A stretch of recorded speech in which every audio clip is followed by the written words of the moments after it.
Well, yes, indeed. They're making their interpretations. Well, to shed some more light on this matter, Mr. Arthur Okafor joins us. He is a senior advocate of Nigeria. Morning, and thank you for joining us today on the program. Well, yes, indeed, the judge, we've heard what transpired in the court, but listening to those lawyers from different parties, they all seem to be saying, well, yes, the judgment favors us.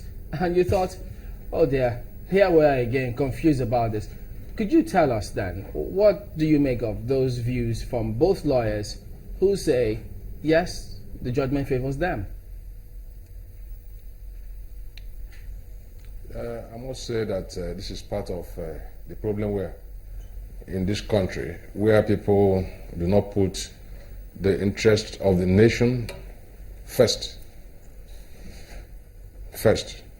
Yes, I say so because the judgment that was delivered on 29th of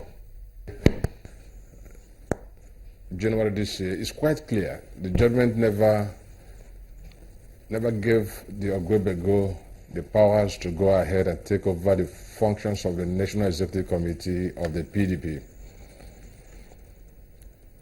The judgment was clear that the issue of disobedience of court order, because there was a subsisting court order made by Chukwuje that they should not go ahead to set up a caretaker committee. So in disobedience to that court order, the PDP went ahead and set up a caretaker committee. So the Supreme Court looked at it and said, this is the issue that is before us. Can PDP set up a caretaker committee when there's a subsisting order of court? And when the matter was resolved by the Supreme Court, they proceeded to make orders. And the other order that was made was to say that Oguebego should remain the chairman of the executive of the Anambra State PDP until the subsisting order of court is vacated. That was what transpired. I appeared in the matter, starting from the Federal High Court to Court of Appeal, now to Supreme Court. And in all these proceedings, when it came to Supreme Court as the final court, made pronouncements which restricted the issue that was before Chukwuje. Supreme Court now said that the issue before Chukwuje did not border on primary election. Hello? I'm not hearing. We can hear you. Just go ahead. Hello? Go ahead. Yes, did not border on primary election, or which organ of the party should conduct primary election. But then what you see now is that the council what you see that the parties now, after the judgment, went and started giving it different interpretations, which is very unfortunate. And that is where we are today. The judgment is clear. Yes. Tell us then, was there any part of the judgment that spoke directly about those members in the National Assembly, either they should vacate or stay? There's no part of the judgment that says so. Most essentially, you find that the rule of natural justice demands that for you to be banned by honor or by order of court, you must be a party in the proceedings. For instance, the Senator Dr. Andy Barr, Senator Stella Odua, and the rest of them were not parties in that suit that was decided by the Supreme Court. And there's no way they could have been bound by that litigation or that proceedings. You know, because as it is now, having listened to both lawyers, if they go back there and then brief their clients that, well, yes, the judgment is in your favor, and then the other says, yes, we can benefit from this judgment, what did you see happening? I see the parties going back to trenches, but that is unfortunate, because in the case of Oguebego versus Oguebego, which was decided by the Supreme Court on the 5th day of June 2015, and the lead judgment was written by Honorable Justice Clara Bata Ogumbi.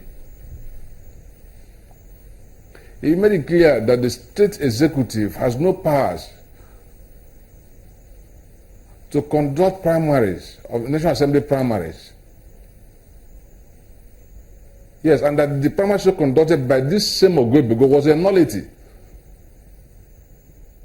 and conferred no rights on anyone. But now they want to go back to the court and start canvassing issues that they have rights, which is essentially an abuse of court process. And yesterday in the Supreme Court, I made the point that even though the Supreme Court may not have jurisdiction, it is important that the Supreme Court must make a pronouncement and obey lawyers for the attitude which adopt litigation. When judgment has been given, and you have a duty to advise your client that this is the position of the law, and the Supreme Court courts having made a pronouncement, it guides the transaction all through, both future and present transactions. We're looking at it. They may part of trenches and they may go back to court. We can't discuss court proceedings at this point, but I think it is totally erroneous. When you say go back to courts, which court after the Supreme Court? Certainly, they can't come back to Supreme Court. Supreme Court has, you don't just come into Supreme Court without passing through appeals. Supreme Court does not hear original proceedings. So I suppose they will go back to Federal High Court. But as we are speaking, there's already a matter pending at the Federal High Court, where the Federal High Court made an order that parties should maintain status quo, pending the clarification by the Supreme Court.